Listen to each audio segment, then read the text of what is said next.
येऊन त्याला समोर जाण्याच्या उद्देशी आहे. मला स्वतःला काळजी एक अशी आहे की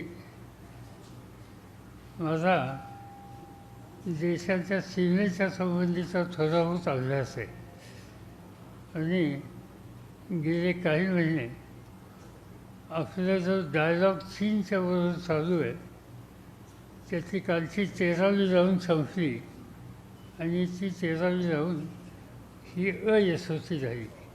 याच्या पूर्वीच्या झाल्या ही झाली.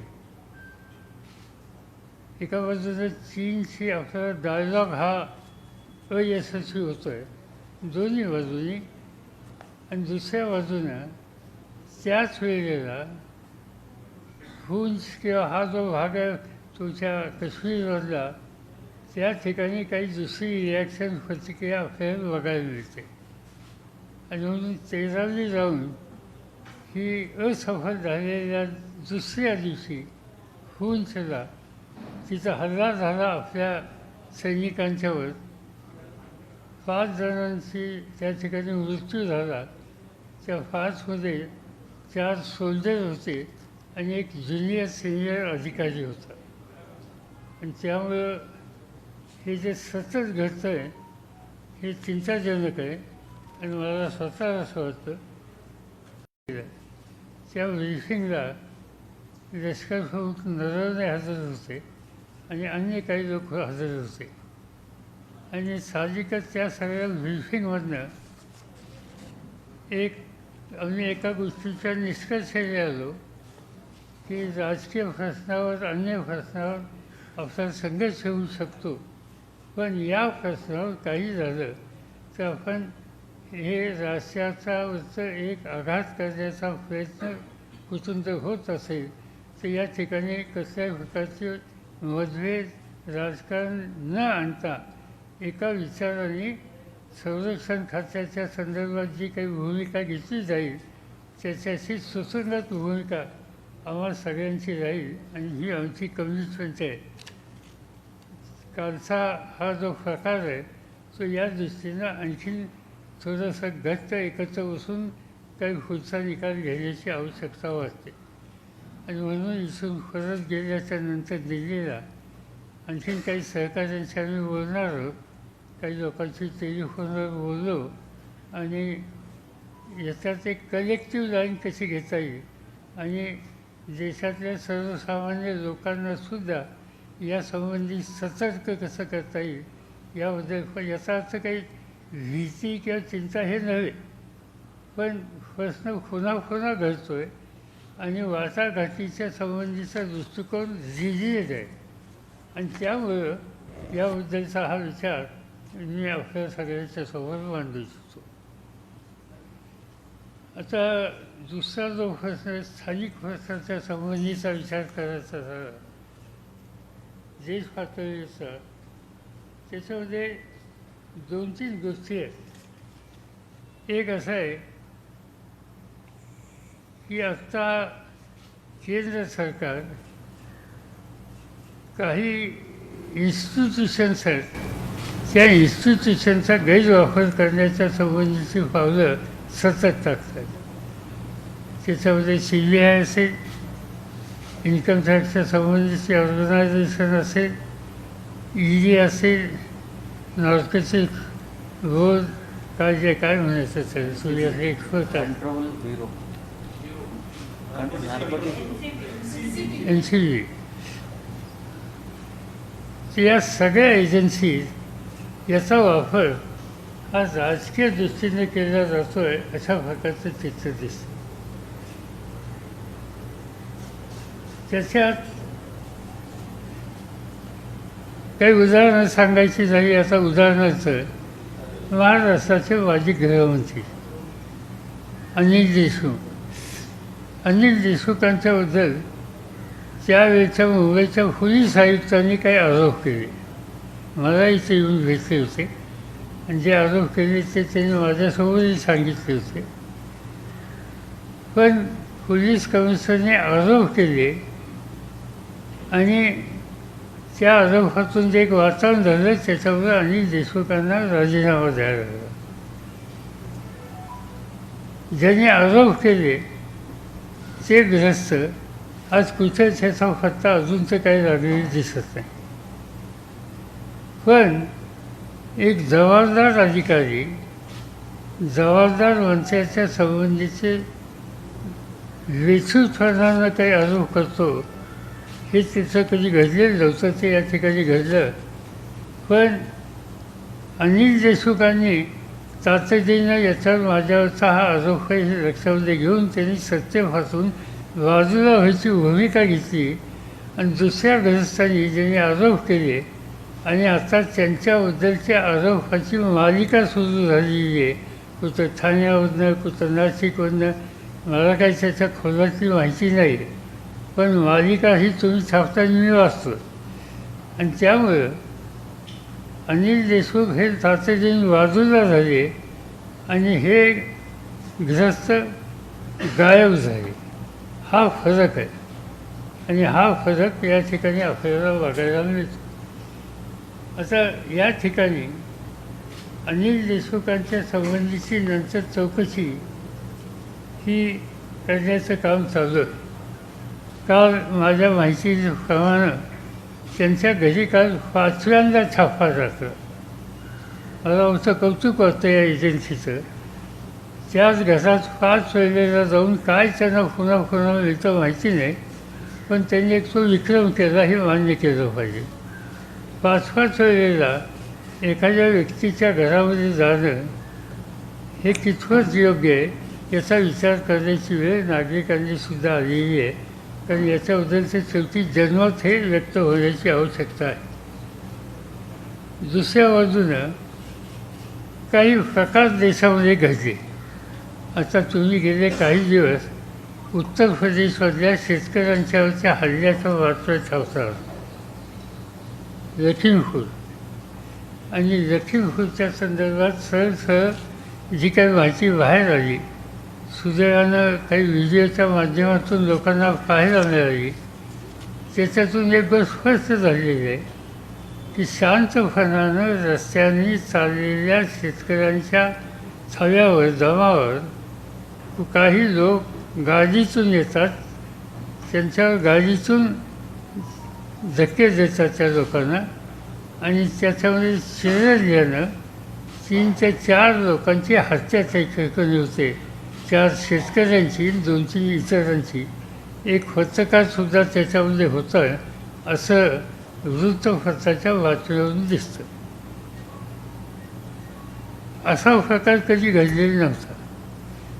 आता असा प्रकार झाल्याच्या नंतर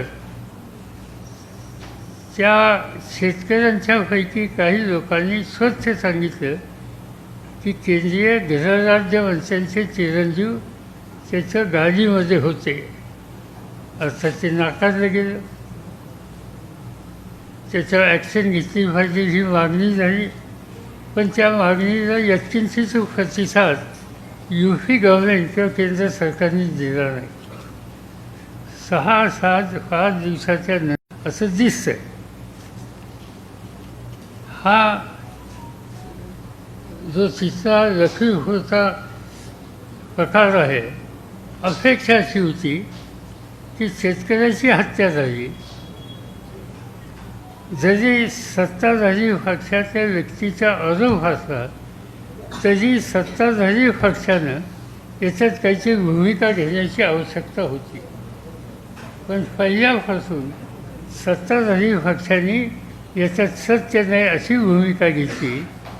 माझं तर स्वच्छ म्हणणं असं आहे की आज या प्रश्नावरून वघ्याची भूमिका घेणं, अपराधाच्या संबंधीची वेळीच उपाययोजना न करणं याची जबाबदारी उत्तर प्रदेशच्या मुख्यमंत्र्यांना टाळता येणार नाही. आणि त्याबरोबर गृह खात्याची जबाबदारी राज्यमंत्री म्हणून ज्यांच्याकडे आहे त्यांना अजिबात टाळता येणार नाही आणि म्हणून त्यांनी आपल्या पदापासून मुक्त व्हावं. आज त्याची अतिशय गरज आहे. त्यामुळे लोकांचा व्यवस्थेच्या संबंधीची, लॉ अँड ऑर्डरच्या यंत्रणेच्या संबंधी आणि शासनाच्या संबंधी काही त्या ठिकाणी विश्वास होण्याच्या बद्दलची शक्यता आहे. याच्यामध्ये आणखी एक गंमत अशी आहे की लक्ष्मीपूरचा प्रश्न हा उपस्थित केल्याच्या नंतर महाराष्ट्रातल्या माजी मुख्यमंत्र्यांनी त्याच्यामध्ये काही भाष्य केलं. त्यांचा अधिकार आहे, त्याच्याबद्दल माझं म्हणणं नाही. पण त्यांनी सांगितलं काय, त्यांनी सांगितलं की मावळामध्ये काय घडलं. एका दृष्टीने त्यांनी सांगितलं ते बरं केलं, कारण मावळामध्ये काय घडलं हे त्यावेळी कुणाच्या लक्षात फारसं आलं नव्हतं. त्यावेळेला मावळामध्ये जे काही झालं, शेतकऱ्यांची त्या ठिकाणी मृत्युमुखी पडले. पण ते शेतकरी मृत्युमुखी पडले त्यांना मृत्यूला जबाबदार कुणी राजकीय पक्षाचे, सत्ताधारी पक्षाचे सहकारी किंवा नेते नव्हते. तो आरोप होता पोलिसांच्यावर की पोलिसांनी त्या ठिकाणी कायदा आणि सुव्यवस्था त्यांच्या दृष्टीनं सांभाळण्यासाठी काही कारवाई केली. आता त्याला बराच काळ येऊन गेला आणि त्यामुळे आजच्या माजी मुख्यमंत्र्यांनी देवेंद्र फडणवीस साहेबांनी लक्ष्मीपूर आणि मावळ याची तुलना केली. आता मावळच्याबद्दलचं चित्र पूर्वीपेक्षा फार स्पष्ट झालं. मावळच्या ज्या शेतकऱ्यांचा ज्याच्यावर पोलिसांचा गोळीबार झाला आणि त्या काळात एक प्रकारची नाराजगी होती सत्ताधारी पक्षाच्या संदर्भात. आज त्याच मावळमध्ये लोकांच्यामध्ये ही गोष्ट लक्षात आली की त्यावेळेला ज्यांच्यावर आपण आरोप केले त्यांचा याच्याशी संबंध नव्हता. या उलट या परिस्थितीत हाताबाहेर परिस्थिती जावी यासाठी स्थानिक भारतीय जनता पार्टीच्या लोकांनी प्रोत्साहित केलं आणि त्या प्रोत्साहितामुळं त्या ठिकाणी तो संघर्ष झाला.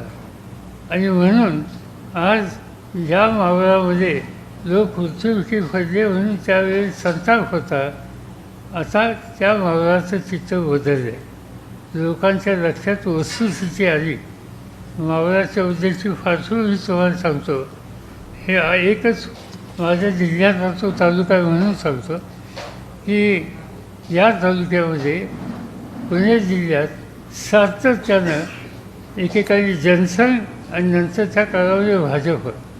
कदाचित तुमच्यातल्या काही जुन्या लोकांना माहीत असेल की एकेकाळी महाराष्ट्राच्या विधानसभेमध्ये एक अत्यंत जागरूक सभासद होते. त्यांचं नाव रामभाऊ म्हाळगी. तर रामभाऊ म्हाळगी हे मावळचे प्रतिनिधी होते आणि त्यानंतर सतत एक 3दा जर सोडलं तर स्वातंत्र्याच्या नंतर त्या ठिकाणी नेहमीच जनसंघ किंवा भाजप निवडून आले. पण ज्या वेळेला पाठीमागच्या सरकारच्या काळात म्हणजे काँग्रेस राष्ट्रवादीच्या सरकारच्या काळामध्ये मावळचा गोळीबार ज्याचा उल्लेख माजी मुख्यमंत्र्यांनी केला, त्याच मावळामध्ये त्या गोळीबाराच्या काळामध्ये लोकांना भडकवण्याचं काम कुणी केलं हे मावळच्या जनतेच्या लक्षात आल्याच्या नंतर आत्ता जी निवडणूक झाली त्या निवडणुकीमध्ये राष्ट्रवादी काँग्रेस पक्षाचे उमेदवार 90,000 मतांनी निवडून आले. 90,000 मतांनी. काय त्यांचं नाव? सुनील शेळके. 90,000च्या डिफरन्सनी. म्हणजे मावळामध्ये जर संताप असता तर एवढ्या मतांनी राष्ट्रवादीची जागा आली नसती. आणि म्हणून एका दृष्टीनं माजी मुख्यमंत्र्यांनी मावळाचं उदाहरण काढलं हे बरं झालं. त्यांनी थोडंसं मावळाची मानसिकता आत्ता काय ही जर समजून घेतली तर मला वाटतं की त्यांच्या ज्ञानात भर पडेल. एवढंच मला त्या संबंधीचं सांगायचं आहे, कारण त्याचा उल्लेख त्यांनी त्या ठिकाणी केलेला आहे. मी आपल्याला सांगत होतो की आज ED, इन्कम टॅक्स, CBI या सगळ्याचे गैरवापर सातत्यानं चालू. आता याच्यामध्ये काय दिसतं आहे की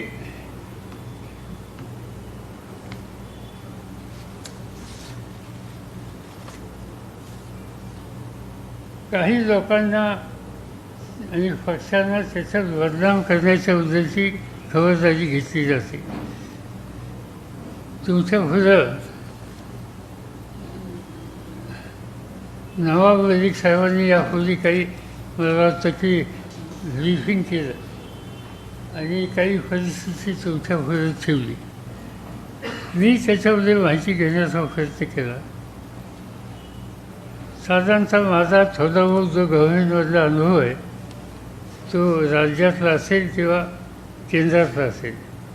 आता यंदाच्या वर्षी मला 54 वर्ष होतात सतत विधिमंडळात किंवा संसदेमध्ये जाऊन, आणि राज्यात आणि केंद्रामध्ये काम करायला 26 वर्ष होतात.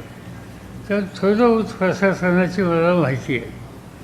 मी सांगतो एवढ्यासाठी की आम्ही लोकांनी नेहमीच प्रशासनाशी आमचे संबंध चांगले आहेत.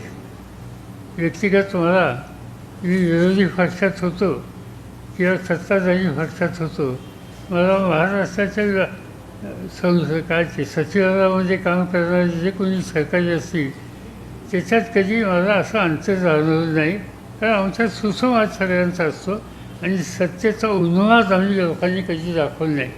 म्हणजे माझ्या पुढचं सांगत नाही, इथं जे आमचे सगळे सहकारी बसले त्यांच्यासह सांगू इच्छितो. आता इथं काय घडलं आहे, इथं नवाब मलिकांनी एका व्यक्तीच्या संबंधीची काही मतं मांडली. त्याच्यामध्ये एका अधिकाऱ्याच्या बद्दलचा अनुभव घेतला. मी केंद्र सरकारमध्ये काम केलेल्या अधिकारी असल्यामुळे थोडी बहुत माहिती घ्यायचा प्रयत्न केला. ते जे अधिकारी आहेत त्यांचं नाव वानखेडे आहे त्यांचं नाव आहे. आणि याच्या आधी एअरपोर्टवर काय ते एक्साईज आणि चेकिंग विकून करतात हां, त्यामध्ये ते काम करणारे होते. तिथल्यासुद्धा काही कथा मला ऐकायला मिळाल्या, पण माझ्याकडे पूर्ण त्याचं चित्र नाही म्हणून मी त्याच्यावर भाष्य करू इच्छित नाही. पण इथं काय झालं, इथं 2 एजन्सीज आहेत. एक केंद्र सरकारची नार्कोटिक्सच्या संबंधीची ॲक्शन घेणारी एक एजन्सी, राज्य सरकारची मुंबई पोलीसची सुद्धा या क्षेत्रात लक्ष देणारी दुसरी एजन्सी. आम्ही माहिती घ्यायचा प्रयत्न केला की गेल्या काही दिवसात किंवा वर्षात केंद्राच्या एजन्सीनी किती जिकवजी केली. तर त्याचं उदाहरण माहिती जी काही मिळते ती अतिशय थोडी, म्हणजे नंबर्स कदाचित असेल पण क्वांटिटी ही शिल्लक आहे अशा प्रकारचं चित्र दिसतं. कुणाच्या खिशात पुरी सापडली, कुणाच्याकडे काय आणखीन सापडलं, पण ते इतकेच होतं, एवढं ग्राम होतं. याच्या उलट मुंबई पोलीसचा हा नार्कोटिक्सचा विभाग आहे, त्यांनी जे कॉन्फिस्केशन केलं, जे काही पकडलं त्याचा एकंदर प्रमाण हे केंद्राच्या एजन्सीच्या पेक्षा कितीतरी अधिक होतं. आणि त्यामुळं त्याच्यातून एक गोष्ट संख्येला जागा अशी येते की राज्याची एजन्सी ही दिलेलं काम प्रामाणिकपणानं सखोलपणानं करते, आणि ही जी सेंट्रलची एजन्सी मुंबईची जी आहे ती आम्ही काहीतरी करतो या संबंधीचं रेकॉर्ड सरकारला देण्याच्यासाठी जे काही करावं लागेल तेवढं सीमित काम करतात का काय, अशी शंका त्या एकंदर क्वांटमवरनं ह्या निश्चितपणानं त्या ठिकाणी येते. आता त्याच्यामध्ये लोक पकडले. माझ्या वाचनात आलं कुणी गोसावी म्हणून कोणतरी काय ते साक्षीदार होतं का, KP गोसावी साक्षीदार पंच. तर आता साधारणतः कुठेही गुन्हा घडला किंवा काही प्रकार घडला तर पोलीस यंत्रणा असेल, सेंट्रलची एजन्सी असेल, तर त्यावेळेला पंचनामा प्रथम करतात. पंचनामा करून त्या पंचनामात नक्कीचे मते काय, क्वांटम किती आहे वगैरे वगैरे हे त्यांनी खोटं वितर लिहिलं असं कुणी आरोप करू नये म्हणून पंचांना बोलवतात. पंचांच्या समोर ती सगळी लिखापत होते, पंचांच्या सह्या घेतल्या जातात. ही साधारणतः पद्धत आहे.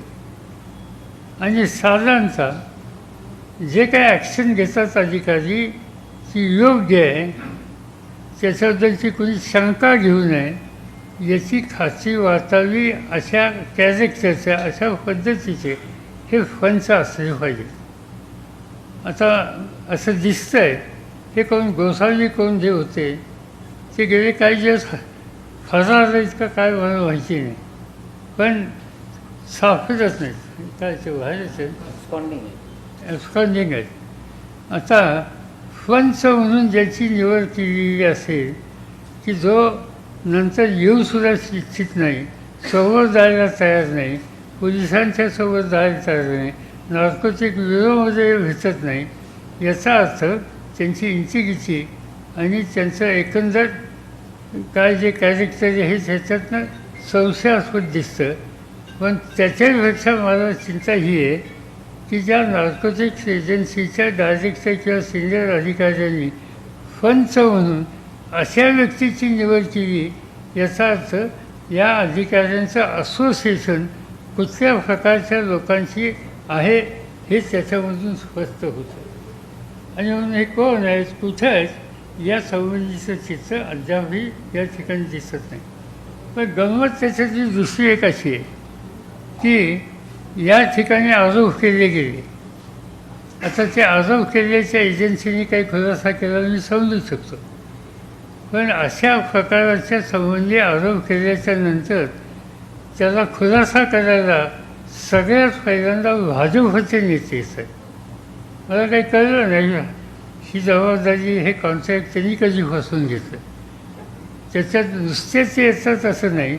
माझ्या वाचनाचं एका ठिकाणी छापे वगैरे मारले ना, त्यासंबंधी एक विधान एका केंद्रीय राज्यमंत्र्याचं होतं महाराष्ट्राचे.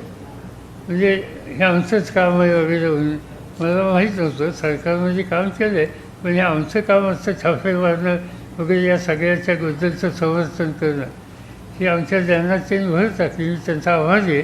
दिल्लीला कधी भेटले तर जाहीरपणानं आभार मानेन त्यांचे.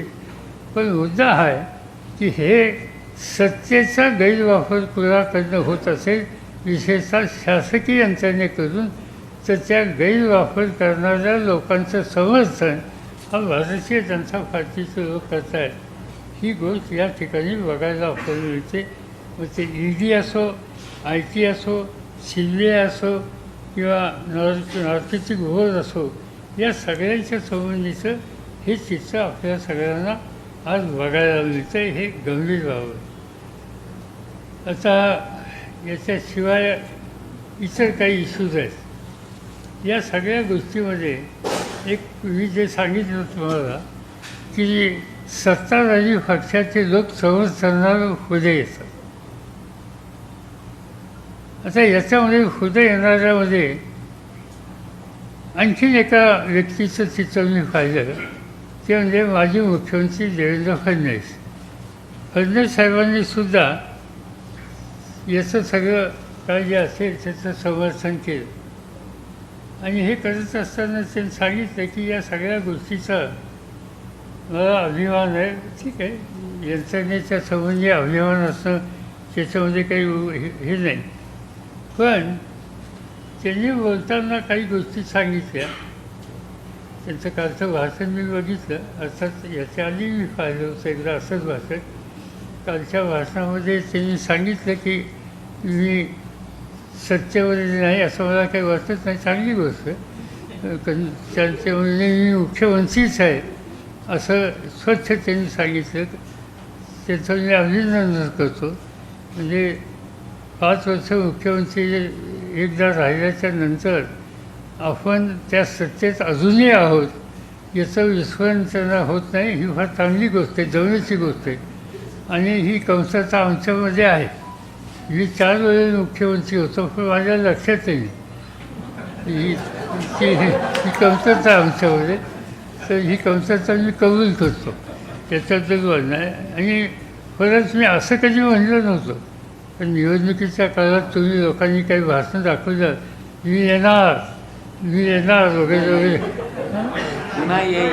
पुन्हा येईल. हां, तर त्यामुळं तेव्हापासून हे न येण्याचं आणि या लोकांनी सरकारबरोबरच्या वेदना किती सखोल आहेत हे याच्यामध्ये दिसतं आहे. पण मला असं वाटतं की या प्रकारची सत्ता येते जाते त्याचा काही फारसा विचार कधी करायचा नसतो. असताना समंजसपणाने सत्तेचा वापर लोकांच्या भल्यासाठी राज्याच्या भल्यासाठी करायचा असतो. आणि सत्ता नसते. मी तर माझा अनुभव तुम्हाला सांगतो. मी मुख्यमंत्री ज्या माझं गेलं त्याच्यानंतरचा काही वेळ मी विरोधी पक्ष नेताही होतो.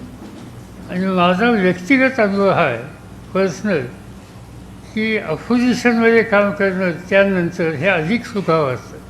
2-3 गोष्टी असतात. आपण काही निर्णय घेतो मंत्री असताना, आपल्याला रिपोर्ट येतात, चांगलं झालं, लोकांची रिॲक्शन चांगली आहे, कार्यकर्ते सांगतात या निर्णयाला लोकांचा पाठिंबा आहे.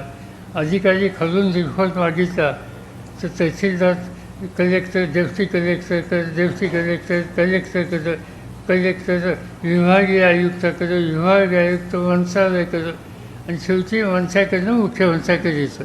आणि हे सगळं सांगतात अतिशय उत्तम परिस्थिती आहे. पण ज्यावेळी तुम्ही पदावरनं जाता नसता आणि खाली फिरून लोकांच्याच आपल्या निर्णयाच्या संबंधीचं वास्तव चित्र काय हे बघता त्यावेळी खूपदा तुम्हाला मिळालेला अहवाल आणि वस्तुस्थिती याच्यात अंतर असते. आणि त्यामुळं सत्य नसल्याच्या नंतर या सगळ्या गोष्टीचं असेसमेंट करायची एक संधी असते. आणि म्हणून मी स्वतः माझ्या पुढचं सांगतो याचा आनंद मला नेहमी मिळालेला आहे आणि शिकायला मिळालेलं आहे. आता इथं काहीतरी वेगळी परिस्थिती दिसते काही, त्याच्याबद्दल मी काही अधिक भाष्य करू इच्छित नाही. आता आणखी एका गोष्टीच्या संबंधीचा मला आपल्याला उल्लेख या ठिकाणी करायचा आहे. महाराष्ट्रातल्या जनतेचं मला अंतःकरणापासून आभार मानायचे की परवा लखीमपूरच्या प्रश्नावरून हा जे महाराष्ट्रातल्या प्रमुख 3 राजकीय पक्ष आहेत, शिवसेना असेल, काँग्रेस असेल, राष्ट्रवादी असतील आणि त्यांचे छोटे मित्र असतील, या सगळ्यांनी बंद करण्याच्या संबंधीचा निर्णय घेतला. आणि सवन राज्यामध्ये एखाद दुसऱ्या ठिकाणी कुठं काहीतरी किरकोळ जर दाखवली तर एवढ्या मोठ्या प्रमाणावर बंद असताना त्या बंदमध्ये शिवसेनेसह सगळे सहभागी असताना तो बंद शांततेनं झाला. याच्यासाठी सामान्य जनतेला, नागरिकांना आपण धन्यवाद द्यायला पाहिजे. जसा राष्ट्रवादी काँग्रेसच्या कार्यकर्त्यांना धन्यवाद द्यायला पाहिजेत, काँग्रेसच्या कार्यकर्त्यांना धन्यवाद द्यायला पाहिजेत, शिवसेनेच्या कार्यकर्त्यांना धन्यवाद द्यायला पाहिजेत आणि त्याहीपेक्षा महाराष्ट्रातल्या जनतेला धन्यवाद द्यायला पाहिजे की या सगळ्यामध्ये अत्यंत संयमानं, समंजसपणानं. आणि दुसरी गोष्ट अशी की लखीमपूरला हा प्रकार घडला उत्तर प्रदेशमध्ये, शेतकऱ्याची हत्या झाली याच्या संबंधीचा कॉग्निझन्स याची नोंद महाराष्ट्रातला सामान्य माणूस हा सुद्धा घेतो. तो राष्ट्रीय कुठं आपत्ती अशी कोणाकडनं आली असेल तर त्या संबंधीची संवेदना व्यक्त करतो. अशा प्रकारची भावना आज अन्य ठिकाणी होते. मला उत्तर प्रदेशमधनं काही लोकांचे आज फोन आले की आमच्या राज्यात या प्रश्नावर तीव्रता आहे, पण महाराष्ट्रामध्ये, मुंबईमध्ये, ठाण्यामध्ये, पुण्यामध्ये, नागपूरमध्ये या प्रश्नावर लोकांनी जी सहानुभूती आम्हाला लोकांच्याबद्दलची दाखवली त्याबद्दल आम्ही खरं कृतज्ञ आहोत. अशा प्रकारचे उद्गार त्या राज्यातल्या काही आमच्या सहकारी मित्रांनी फोन करून सांगितले. आणि म्हणून महाराष्ट्रातल्या जनतेचं या ठिकाणी खास आभार मानले पाहिजेत आणि या सर्व पक्षीय कार्यकर्त्यांच्याबद्दल त्यांचे आभार मानले पाहिजेत. आता आणखी एक प्रश्न जरा वेगळा आहे, त्याचा या सगळ्या राजकीयाशी संबंध नाही, पण काही लोकांनी आता एक नवीन कॉन्ट्रोवर्सी करायची सुरुवात केलेली दिसते. आणखीन एक 15 दिवसांनी महाराष्ट्रात साखर कारखाने सुरू होते.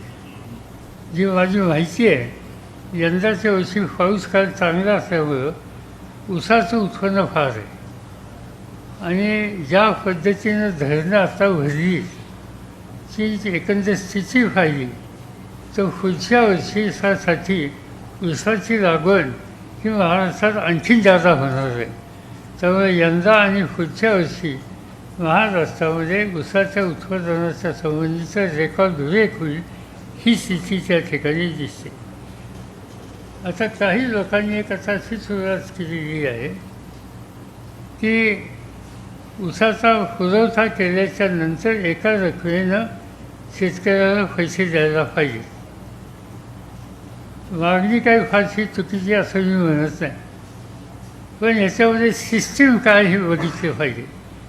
आज आता शेजारचं राज्य गुजरात राज्यामध्ये सुद्धा सहकारी संस्था चांगल्या आहेत, तिथली सहकारी साखर कारखानदारी चांगली आहे. आज गुजरातमध्ये ऊस कारखान्याला घातल्याच्या नंतर 50% पैसे ऊस घातल्या मिळतात शेतकऱ्याला, आणि त्याच्यानंतर 2 महिन्यांनी आणखीन 30% पैसे मिळतात. दिवाळीच्या वेळेला सण असतो तेव्हा सणाच्या वेळी पैसे द्यावेत अशी अपेक्षा असते, आणि त्यानंतर साखर विकल्यावर राहिलेली सगळे 20% ची रक्कम दिली जाते. याचा अर्थ गुजरातमध्ये 3 हप्त्यात पैसे दिले जातात. महाराष्ट्रामध्ये वर्षोनवर्षे हीच पद्धत होती. अलीकडे काही लोकांनी एका कारखान्याने सांगितलं आम्ही एका रकमेत देतो, मागणी सुरू झाली, सगळ्यांनी सुरू केली, आंदोलनं सुरू केली, आणि एक नवीन शब्द आला, तुकडे देऊ नका, आम्हाला तुम्ही एका रकमेत द्या, तुकडे देऊ नका. याचा अर्थशास्त्र समजून घेतलं पाहिजे. आता महाराष्ट्रामध्ये यंदाच्या वर्षी साधारणतः 175च्या आसपास कारखाने चालू होते याच्या 7-10 दिवसात, आणि त्यांचा सीझन चालू राहील तो साधारणतः 3-3.5 महिन्यात. याचा अर्थ जिथे पावणे 200 साखर कारखान्यांची साखरेची निर्मिती ही 3 महिन्यात महाराष्ट्रात होईल, आणि एवढी निर्मिती एका वेळेला बाजारात जर गेली तर मार्केटमध्ये किमती राहणार नाहीत, आणि मार्केटमध्ये डिमांड येणार नाही, कारण एवढी डिमांडच असणार नाही. किमती फडतील, आणि किमती फडल्या तर ऊसाची किंमत शेवटी ऊस उत्पादकाला कमी पडेल. आणि याच्याऐवजी ही साखर 12 महिन्यात जर विकली तर आपल्याकडं कसं असतं, कारखाना सुरू झाला, साखर निघाली, तातडीने पैसे दिले, काही साखर विकली, शेतकऱ्यांना फायदा, ग्राहकांना साखर बाजारात. मग दसरा दिवाळी येते, पुन्हा लोकांना गोड धोड खायला साखर लागते, पुन्हा त्याच्यातनं डिमांड वाढते, 2 पैसे जास्त मिळतात. त्यानंतर उन्हाळ्याच्या पूर्वी, उन्हाळा म्हणजे थंड पेय वगैरे या सगळ्या गोष्टीला साखर लागत असते, त्यावेळी साखरेची डिमांड वाढते, त्याला 2 पैसे मिळतात. ह्या टप्प्याटप्प्याने विकण्यामध्ये हा फायदा होतो. आणि एकदम विकायची झाली तर स्टोरेजचं संकट, खरेदीदाराचं संकट, आणि कमी किमतीचं संकट, या तिन्ही बाजूंनी नुकसान, आणि शेवटी ह्याचं नुकसान ऊस उत्पादकाचं होतं, दुसरं कोणाचं नाही. आणि म्हणून माझी आग्रहाची विनंती या संबंधीचे जे आमचे सगळे मित्र आहेत की बाबांनो, तुम्ही याचा अर्थशास्त्र बघा, त्याचं अर्थशास्त्र बघून वर्षाचं त्याचं गणित काढा, आणि फायदा तोटा त्याच्यात नक्की काय होतं हे असेच करा. त्याच्यातूनच हा प्रश्न सुटेल. आता देण्याची कुवत नसतानाच दिले पाहिजेत, याचा अर्थ मग कर्ज काढून द्यायला पाहिजे. कर्ज काढून द्यायचं म्हणलं तर व्याजही द्यावं लागेल त्या कर्जाला, आणि कर्ज आणि व्याज या दोन्ही गोष्टी काढल्याच्या नंतर शेवटीची रक्कम कोण देणार? त्या कारखान्याचा ऊस उत्पादक त्याच्यावरच पडणार आहे, म्हणजे त्याच्या किमतीवर त्याचा परिणाम होणार आहे. आणि म्हणून याचा परिणाम कारखाने हे संकटात जाण्याची शक्यता नाकारता येत नाही. नेतृत्व करणाऱ्या लोकांनी असे कधी करू नये, विशेषतः अर्थव्यवस्थेशी संबंध असलेल्या संस्थांची.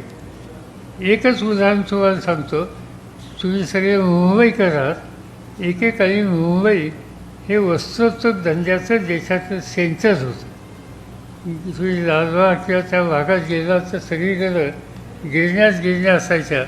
सकाळी आपण 7-7:30ला घराच्या बाहेर पडलो तर हातात दशव्या घेऊन गिरणीमध्ये काम करणारा मजूर हजारोच्या संख्येने रस्त्यावर दिसतात. आज गेला, आणि त्याचं कारण गिरण्या बंद झाल्या. कोणतरी एक आमच्या सहकाऱ्यांनी यासंबंधीच्या गैरवाजवी मागण्या केल्या एकेकाळी आणि त्या मागण्यातून शेवटी या गिरण्या बंद पडल्या. आम्ही विधिमंडळामध्ये त्या काळात सुद्धा आमच्या सहकार्याला सांगत होतो की ताणावं पण तुटेपर्यंत चालू नये. पण तुटेपर्यंत चाललं गेलं त्याचा परिणाम आज मुंबईतला कापडधंदा, महाराष्ट्रातला कापडधंदा जवळपास संपलेला आहे. मुंबईचा 100% संपलेला आहे. ती अवस्था उद्या महाराष्ट्राच्या ग्रामीण भागाचं वैभव म्हणून ओळखला जातो त्या साखर धंद्याच्या बाबतीत होऊ नये अशी माझ्यासारख्याची अपेक्षा आहे. आणि म्हणून याच्यामध्ये जे कोणी यासंबंधीचा आग्रह करत आहेत त्यांनी जरूर विचार करावा. चर्चा करायची असेल तर आम्हा लोकांच्यावर चर्चा करावी. आपण याच्यातून बसून मार्ग काढू शकतो. आपलं सूत्र एक आहे की उत्पादन करणाऱ्या, कष्ट करणाऱ्या उत्पादकाला न्याय मिळाला पाहिजे, त्याचं नुकसान होता कामा नये. आणि म्हणून आज अशा प्रकारच्या गोष्टी त्या ठिकाणी केलेल्या आहेत. काही लोकांनी सांगितलं की बंद करलेल्या ज्या गिरण्या आहेत विशेषतः साखर धंद्यातल्या, त्याच्या बाबतीत काही लोकांनी, काही नेत्यांनी खरेदी केल्या वगैरे वगैरे वगैरे. त्याची माहिती मी घेतली तुम्हाला असेल. काही कारखाने महाराष्ट्रात बंद झाले होते आणि त्यासंबंधी ऊस उत्पादकांची काही तीव्र भावना होती. काही लोक कोर्टात गेले. हायकोर्टाने ऑर्डर काढली बंद झालेले कारखाने चालू करण्याच्या संबंधीचा निकाल सरकारने घ्यावा. हे चालवायला द्यावेत, वीज द्यावेत, विकावेत, या सगळ्या सूचना हायकोर्टाच्या होत्या. त्या सूचना आल्याच्यानंतर राज्य सहकारी बँकेला सुद्धा यासंबंधीचा निर्णय घ्यावा लागला आणि राज्य सरकारने सुद्धा निर्णय घेतला. आणि त्याच्यामुळं हे जे बंद पडलेले कारखाने ते चालवण्याच्यासाठी काही लोक पुढे आले आणि ते कारखाने त्या ठिकाणी रिवाय केले. आज याच्यामध्ये तुम्हाला एखाद दुसरं त्याचं कितीचं उदाहरणं सांगता येतील की हे जे कारखाने दिले आहेत हे वीजवर दिले आहेत बऱ्याच ठिकाणी, किंवा एक 10 वर्षासाठी, 12 वर्षासाठी, 20 वर्षासाठी भाडे तत्वावर केले आणि तिथल्या शेतकऱ्यांच्या ऊसाची विल्हेवाट लावायची स्थिती त्यामुळे निर्माण झाली. त्याच्याबद्दल तिथल्या शेतकऱ्यांशी त्या संबंधीची तक्रार नाही आहे. अगदी उद्या याच्यावर तिथं मतदान घेतलं गोष्ट तरीसुद्धा ऊस उत्पादकांची भावना काय हे त्याच्यातून स्पष्ट होईल. आणि म्हणून असे आर्थिक जे निर्णय घ्यावे लागतात त्या निर्णयाचा ओव्हरऑल रिफरकेशन काय आहेत याचा विचार करून त्याच्याबद्दलची भूमिका घेतली पाहिजे. नाही तर बंद करायला फारशी अक्कल लागत नाही, सुरू करायला अक्कल लागते, चालू ठेवायला अक्कल लागते. आणि मला असं होतं हा अर्थव्यवस्थेचं चक्र हे चालू राहील याबद्दलची खबरदारी घ्यायची आवश्यकता असते. माझं झालं असं तुम्ही विचारता.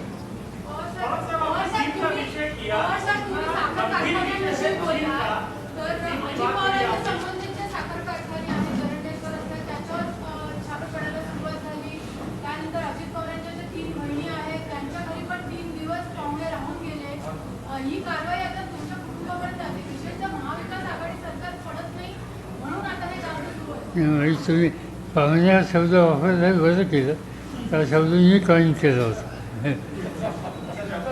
असं आहे की अजित पवारांचं स्टेटमेंट मी वाचलं. त्यांचं स्टेटमेंट असं होतं की मी राज्याचा अर्थमंत्री आहे, रिसोर्सेस सरकारचे हे महत्त्वाचे असतात आणि त्याची रिकव्हरी करण्याच्यासाठी किंवा तिथं ते कर्ज दिले नाहीत अशी स्थिती असेल तर त्याच्यासाठी काही भूमिका घेतली तर मी त्याला विरोध करणार नाही. ही माझीसुद्धा अर्थमंत्री म्हणून जबाबदारी. पण याची वस्तुस्थिती काय याच्यासाठी मी बोलेन. पण कधी बोलेन, या यंत्रणेची जी काही चौकशी चालली ती संपल्याच्या नंतर बोलेन. ती चौकशी अजून चालू आहे. साधारणतः मी जी माहिती घेतली केंद्रातल्या काही खात्यातल्या अधिकाऱ्यांच्याकडनं आणि उद्योग क्षेत्रातल्या लोकांच्याकडून की असे पाहुणे हा शब्द तुम्ही वापरला ते पाहुणे येतात, अनेक ठिकाणी येतात. 1 दिवस असतात, 2 दिवस असतात, 3 दिवस असतात. आजचा 6वा दिवस आहे. पाहुणचार घ्यावा आपण. पाहुणचार म्हणजे आधीच होईल इतका पाहुणचार असू नये. कारण अनुभव असा आहे, मी चौकशी केली असताना माझ्याच घराच्या मुलींची आठवण केली. या तिन्ही मुलींचा कारखाना नाही आहे कुठं. त्याच्यात एक फॅब्रिकेशनमध्ये आहे, एक होमिओपॅथ डॉक्टर आहे आणि तिची हाऊसवाईफ. त्यामुळे त्यांचा या सगळ्याशी संबंध नाही. तिथे गेले, ती काही चौकशी करायची ती केली.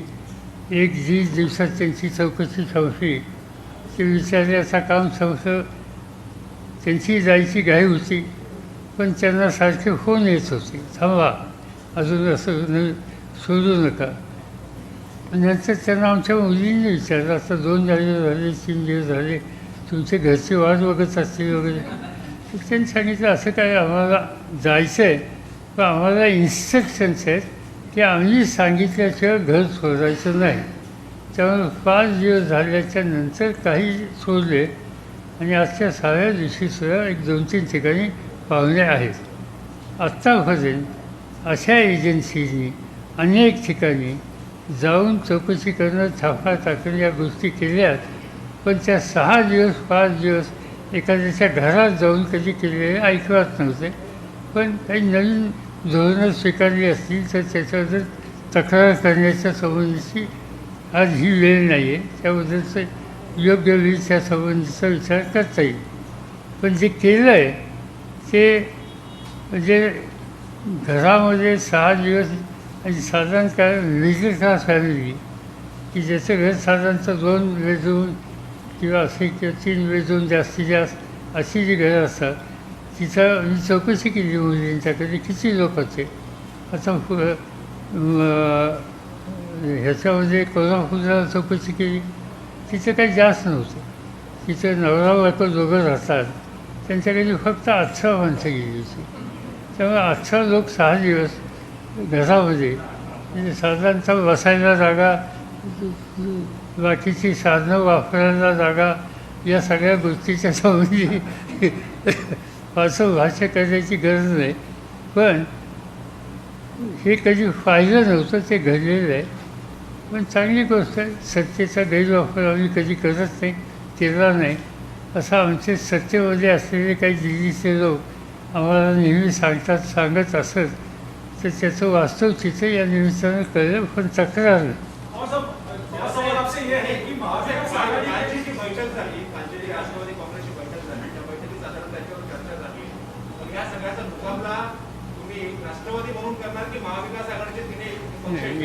आम्ही याच्यावर चर्चा अजून वर्तमानपत्रात झाली. आम्ही याच्यावर फार चर्चा केलेली नाही.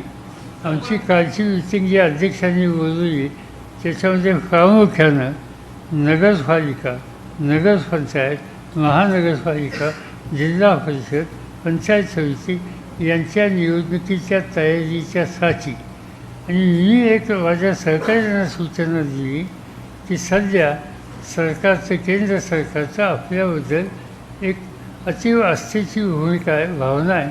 त्यामुळे आपण काळजीचं राहूया या प्रश्नाला.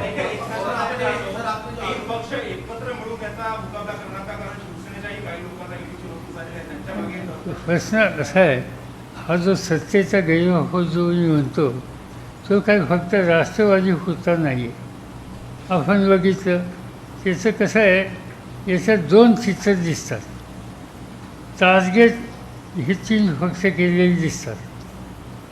टार्गेट करत असताना त्याचा जो मुख्य घटक आहे त्याच्याऐवजी त्याच्या जवळच्या लोकांच्यावर कॉन्सन्ट्रेशन दिसतं. आता उदाहरण अशोक चव्हाण. त्या माझ्या वाचनात आले की काही त्यांचे सहकारी आहेत त्यांच्यावर हल्ला झालेला होता, अशोक चव्हाणांचा हल्ला झालेला नव्हता. आज तुम्ही आता अजित पवारांचं नाव घेतलं. अजित पवारांचं प्रत्यक्षात त्यांच्याकडे जाऊन काही केलं असं, पण त्यांच्या जवळ असतील, कुटुंबातले असतील, स्वतंत्र असतील, पण जवळचे असतील, अशांच्यावर त्याचे कमी जा. आता आणखीन कोण देसाई, हां, सुभाष देसाई. त्यांच्या जवळ चिरंजीवांचे कोण एक दोन लोक आहेत त्यांच्या संबंधी, तर साधारणतः याच्यात त्याची जी अशी दिसते की सत्ताधारी पक्ष जो दिल्लीचा आहे त्यांनी महाराष्ट्रातलं सरकार हे अस्थिर करण्याचे प्रयत्न 2 वर्ष केल्याच्या नंतर काही होऊ शकत नाही असा हा मार्ग स्वीकारावा. याच्यात डायरेक्ट हल्ला करण्याच्या ऐवजी शासनामध्ये जे लोक बसलेले आहेत त्यांच्या जवळच्या लोकांना या पद्धतीनं एक नावरेज करावं, भीती दाखवावी, हमले करावेत, अशा प्रकारची स्ट्रॅटेजी घेतलेली दिसते.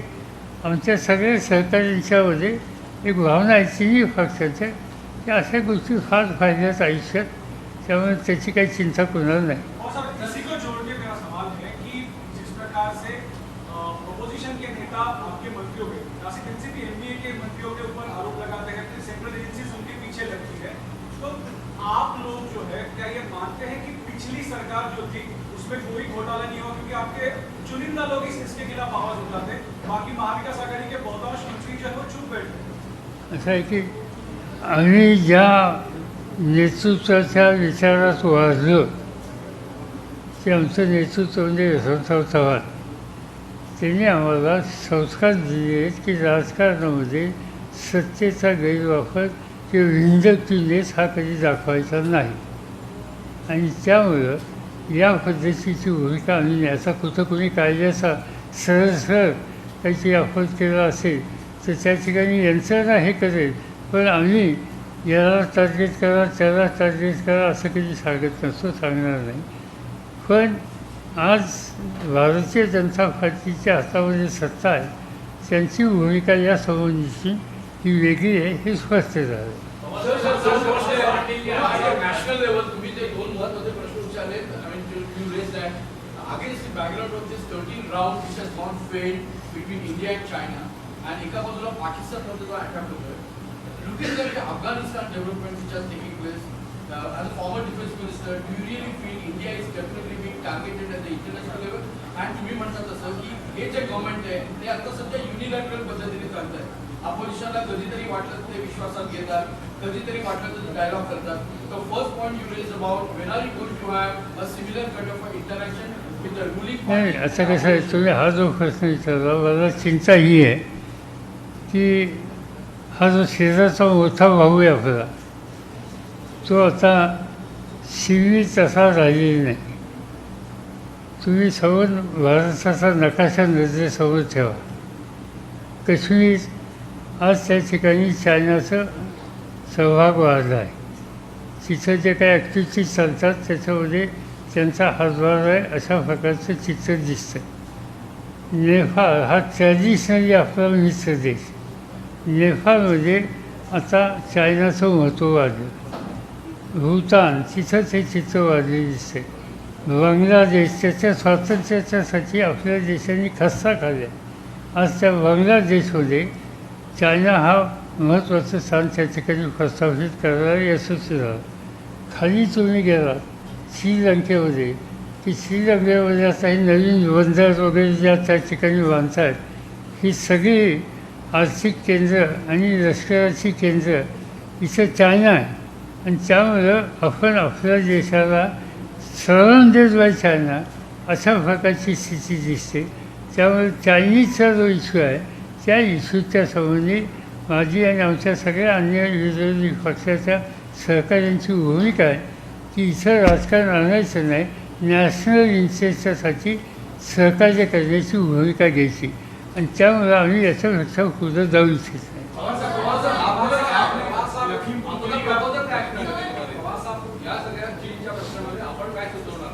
असं आहे की मी काही सगळ्या गोष्टी सांगू शकणार नाही. मला आणि इथे अँथनी या दोघांना जे ब्रीफिंग केलं, जनरल नरवणे आणि लष्कर हे संरक्षण मंत्री, त्यांनी आम्हाला दोघांना हे करण्याच्यामध्ये कारण आहे. आम्ही दोघंही डिफेन्स मिनिस्टर होतो, त्यामुळे इतरांच्यापेक्षा या सगळ्या एरियाच्या संबंधीची थोडी बहुत वास्तव स्थिती आम्हाला माहिती. आणि त्यामुळे काही चर्चा केल्या, काय करण्याच्या संबंधीच्या चर्चा केल्या, पण त्याच्यावर मी जाहीर बोलू इच्छित नाही. जो आपने डिफेंड किया, क्या आप वहाँ के पीड़ित किसानों से मुलाकात करने जाएंगे? और क्योंकि फरवरी 2022 में यूपी इलेक्शन है, उसी में एनसीपी की क्या भूमिका रहेगी? नहीं, जो जहाँ तक मेरी पार्टी एनसीपी की टीम है वो लखीमपुर से 2 दिन जाकर आ गई, पहले दिन ही गई, और वहाँ के लोगों का और कोई सहायता देने की आवश्यकता है, हमारी ताकत वहाँ सीमित है, फिर भी वो की। जहाँ तक इलेक्शन की बात है, हम इस इशू पर अन्य पॉलिटिकल पार्टी के साथ बात करें। मेरा इसमें कहना साफ ये है कि उत्तर प्रदेश में परिवर्तन करना हो तो जिस पार्टी के पास ज़्यादा ताकत है और जो बीजेपी के खिलाफ मजबूती से खड़े रहने के लिए तैयार है, उनको हमारे जैसे लोगों ने सहयोग देना चाहिए, क्योंकि हम वहाँ रहकर, हम वहाँ चुनकर एक अलग स्थिति पर आ सकते हैं, ऐसी हमारी स्थिति नहीं है। हम सिर्फ जो वहाँ बीजेपी को डिफीट कर सकते हैं, उनके रास्ते में रुकावट लाने का काम कर सकते हैं। ये हम करना नहीं चाहते, इसीलिए हमारे सभी साथियों के साथ बैठकर हमने उत्तर प्रदेश में ये तय किया है कि हम अखिलेश सिंह उनके नेतृत्व पर जो समाजवादी पार्टी है उनको सहायता देंगे। कुछ चंद सीट लड़ेंगे तो उनके सदा से लड़ेंगे, मगर आज वहाँ वोटों का बंटवारा नहीं होना चाहिए, ये सूत्र हम करके काम कर रहे हैं।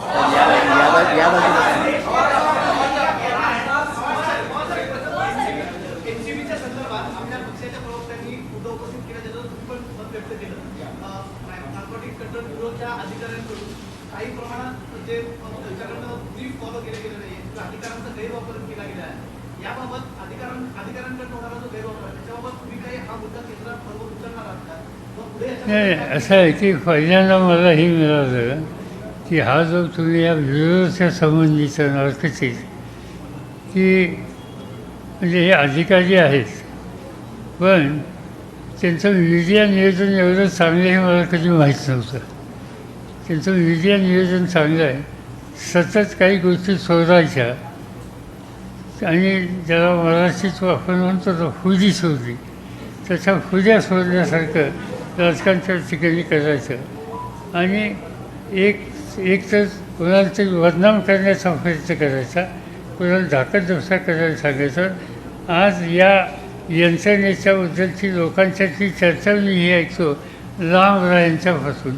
कुणी त्यातला एखादा माणूस दिसला आणि त्याचे तुमचे मदत झाले तो एखादी हुजी तुमच्या खिशात तो टाकेल आणि अटक करून टाकेल. आज ही स्थिती, ही विश्वासार्हता नार्कोटिक्सच्या या विभागाच्या अधिकाऱ्यांच्या बाबतीत जनमानसात ऐकायला मिळते.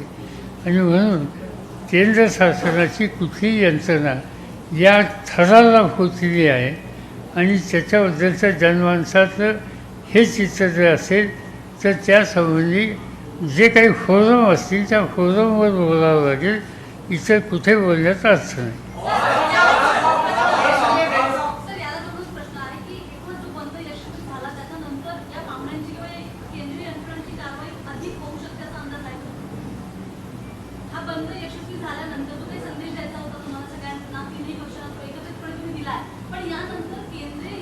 हो, ते चालूच आहे ना. असं आहे की आता नाही, चालूच आहे. आता मी जेव्हा दिल्लीमध्ये बोललो की एकंदर जी काही शेतकऱ्यांची जी हत्या झाली त्याच्या संबंधीचा मी एक जालियनवाला बाग असा एक शब्द त्या ठिकाणी वापरला.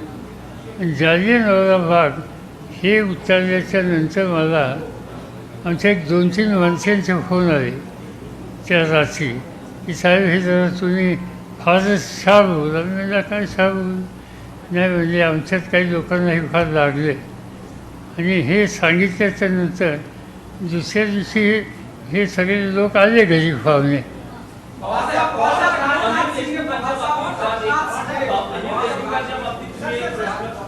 तुम्ही असं म्हणालात अनिल देशमुखांवर ज्या गृहस्थांनी आरोप केले ते कुठे आहेत याची तुम्हाला कल्पना नाही, पण सध्या माजी गृहमंत्री अनिल देशमुख कुठे आहेत याची तुम्हाला कल्पना आहे का? तुमचा संपर्क संवाद त्यांच्याशी आहे का? नंबर 1. नंबर 2 मुद्दा की महाविकास आघाडीतल्या अनेक आमदार नेत्यांना ईडी चौकशीला सामोरं जावं लागतंय. शिवसेनेचे काही आमदार किंवा मंत्री या चौकशीला सामोरं गेलेले आहेत. तर अनिल देशमुख या चौकशीला 5व्यांदा समन्स आल्यानंतरही उपस्थित राहत नाही, यामागचं काही विशिष्ट कारण आहे का? काही कारण नाही. त्यांचं आता आज का उद्या का परवा या 2-3 दिवसात हायकोर्टामध्ये कुठल्याच एका कोर्टात शेवटची केस आहे, त्या संबंधीचा निकाल वागायची ते वाट होती आणि मग जे काही कोर्टाचा आदेश असेल ते जातील असा माझा अंदाज आहे. माझी त्यांची भेट नाही, पण मला खात्री आहे की एकदा हे कोर्टाची प्रोसेस संपल्यावर जे कोर्टाचे आदेश असतील तसं ते आदेश करतील.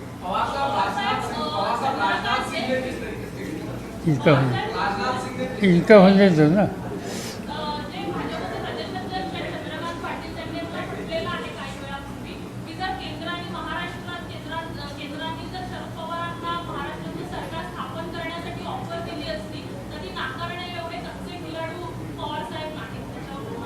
ते नाकारण्याऐवजी सरकार आम्ही बनवलं सगळे मिळून, त्यांची कशाला मदत घ्यायला पाहिजे.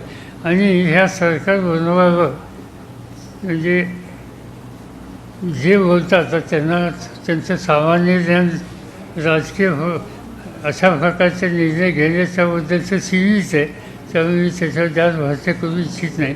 पण नॅशनल लेवलला या संबंधीच्या काय चर्चा झाल्या किंवा होत होत्या त्यांच्या पक्षाकडनं याची माहिती त्यांनी घ्यायचा प्रयत्न केला तर त्याचं ज्ञान जरा अपडेट होईल.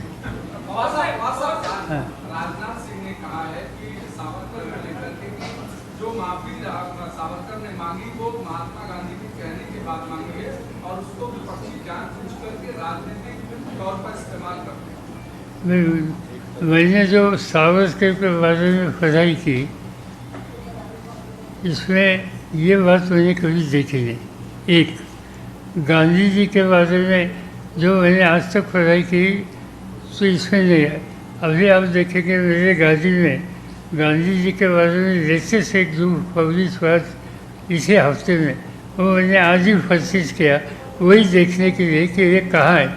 मगर हे चालल्यानंतर मला कुठं दिसे ना, पण मी आता पुण्याच्या रस्त्यावर जाताना वाचून काढेल. आणि राजनाथ सिंगनी जो काही गौरव सोड केला आहे तो कुठं दिसतोय का हे बघायला. पवारसाहेब, हर्षवर्धन पाटील असं म्हणाले की भाजपमध्ये गेल्यानंतर मला आता शांत जाऊन लागते, ही चौकशी माझ्या मागे लागत नाही, त्यामुळे भाजपमध्ये मी गेलो. चांगली गोष्ट ना. ते अनेक वेळेला आपण हे बघतो की इथं चौकशा सुरू झाल्या, काही लोक तिकडे गेले तर सुखवस्तू होतात, सुखाने झोप येते. म्हणजे एकंदर त्यांनी स्वच्छ सांगितलं की सत्तेचा वापर कसा केला जातो. कुठेतरी असं वाटतंय का महाविकास आघाडीचं सरकार जे आहे, पवारसाहेब, महाविकास आघाडीचं सरकार जे आहे ते 2 वर्ष होत आले पडत नाही आणि त्यामुळे कुठेतरी अशा पद्धतीने दबावतंत्र वापरलं जात नाही. असं तुमचा शब्द मी काही मान्य करत नाही. तुम्ही असं म्हणा फरक नाही, हे सरकार 5 वर्ष चालणार आहे त्यामुळं असं म्हणा. फरक वगैरे काय असं आहे. सत्ता एकदा आमच्या लोकांनी हातात घेतली ही काही सत्ता सोडणार आहेत काय. म्हणजे सर, आईटी विभाग की तरफ से प्रेस नोट पिछले दिनों जारी किया गया कि 23 सितंबर को जो रेड हुई थी महाराष्ट्र में, उसमें खुलासा उन्होंने किया है कि मुंबई का जो 5 सितारा होटल है वहाँ पर एक रूम बुक करके कुछ लोग मलाईदार पोस्टिंग अधिकारियों के लिए करते थे और करीबन 1050 करोड़ रुपए के लेन देन का डेटा जो है उन्होंने पकड़ा है. आपको क्या लगता है इस मामले पर जिस तरह के आईटी खुलासे कर रही है, क्या इस तरह की हरकत महाराष्ट्र में हो रही थी? ये मुझे कोई मालूम नहीं. जो आप कहते मैंने सुना नहीं, पढ़ा नहीं. Unless end until I collect proper information, I will not take action. पवारसाहेब, आपण महाराष्ट्र बंद यशस्वी केल्याबद्दल महाराष्ट्राच्या जनतेचे आभार मानले. पण विरोधी शांततेने. पण विरोधी पक्ष नेते असं म्हणत आहेत की हा स्टेट स्पॉन्सर्ड दहशतवाद होता, यामध्ये पोलीस बळाचाही वापर केला गेला दुकानं आणि आस्थापना बंद करण्यासाठी. त्यांना दुसरं काय सांगायचं हेच सांगणार ना.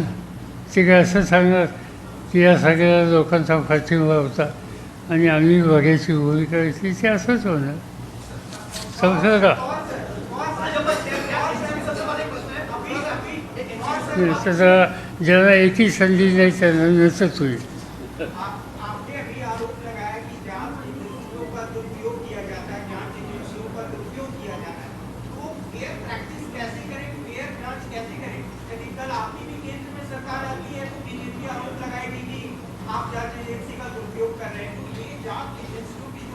ये सच बताओ तो हम कभी कभी सीबीआई की बात सुनते थे काहे के लिए सुनते थे कि समझो यहाँ कोई एक ऑर्गेनाइज क्राइम हुआ तो विधानसभा में लोग बोलते थे कि यहाँ के पुलिस ठीक जांच नहीं करेंगे, क्राइम ब्रांच को दे दो, ये हम सुनते थे। और आजकल ईडी हमें मालूम भी नहीं थे इससे पहले। ये सब नई एजेंसीज, ये नार्कोटिक बोर्ड, ये तो इनकी देन है, इनके बिकॉज ऑफ हिम ये हमें मालूम हो गया, जैसे ऐसा ऑर्गेनाइजेशन ये हमें मालूम नहीं था। ये सब एजेंसीज किसका पॉलिटिकल लाइफ में काम करने वाले किसी का संबंध आज तक कभी नहीं था, मगर इसका गैर इस्तेमाल करना जब शुरू हो गया तब लोगों को खतरा लगा। सर तुम्ही बारामतीला बीजेपी मधलं एक सेक्शन म्हणजे नाव न घेता तुम्ही म्हणता तसं ते आता काहीतरी बारामतीला मोठ्या गाड्या घेऊन ग्रुप घेऊन 5,000 कोटीचे कसे पुरावे घेऊन जात आहेत। को इन्सिडेंटल तुम्ही जर बारामतीत जाणार असेल तर आरिगुन to welcome why you are target. Sir Kirit Somaiya आहे विविध नेत्यांवर आरोप करतात आणि मग तिथे जाऊन अशा शहाण्या लोकांच्या बद्दल बोलायचं असतं। आपल्या प्रवक्त्यांनी हाही आरोप केला होता की काही भाजपच्या नेत्यांचाही त्या एनसीबीशी थेट संबंध आला होता, काही भाजपच्या नेत्यांना सोडून देण्यात आला होता आणि त्यावेळेस एनसीबीचे काही अधिकाऱ्यांना थेट भाजपच्या काही वरिष्ठ नेत्यांकडूनही फोन करण्यात आले होते। तर बीजेपीचं काही थेट एनसीबीवरती कंट्रोल आहे असं ते प्रवक्ते म्हणतात, त्या बीजेपी समाधान नाही, माझ्याकडे काही फारशीची माहिती नाही, माहिती घेऊन द्या करेल। चला आता आपण जायचं होतं। एक ठीक आहे ना, आवाज म्हणजे काय थँक्यू व्हेरी मच. ठीक आहे. चला.